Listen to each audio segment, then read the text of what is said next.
Let's talk a little bit about what you can do with first party data. So you're a dispensary, you've got a bunch of customers, you have contact information about them. What can a Yeah, dispensary and do? and I and so I think when we're we're talking about dispensaries and in the cannabis industry in particular, um, just kind of level set on what we are actually talking about. So there's like a few places where first party data originates. One is your point of sale with online orders, that as Jake mentioned, um, and that's kind of a gold mine because you get not only your customer data, that's name, address, email, phone numbers, but you get the customer data linked to a purchase.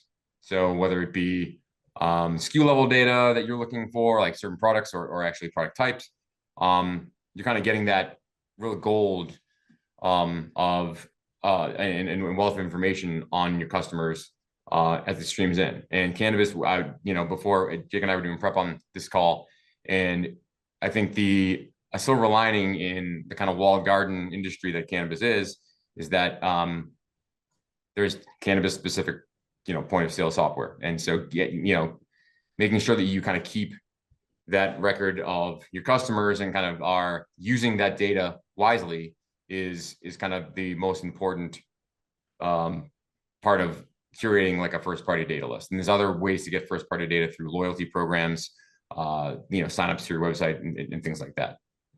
Yeah. So kind of, going going to use that data.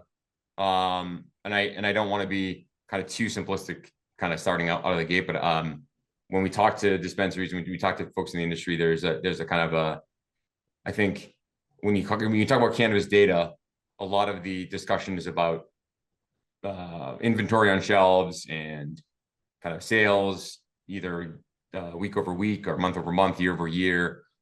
Certainly location data, like the inventory at different locations for MSOs.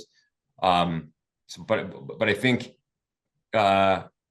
what's been missing is like the ability to know why that inventory is moving in certain ways. And look, customer data is not a silver bullet into that answer, but it can definitely shed light onto and kind of correlate with certain ways your inventory is moving. So to Jake's point, that there's a customer that doesn't understand why they have dispensaries in several states that doesn't understand why their customers are acting in different ways.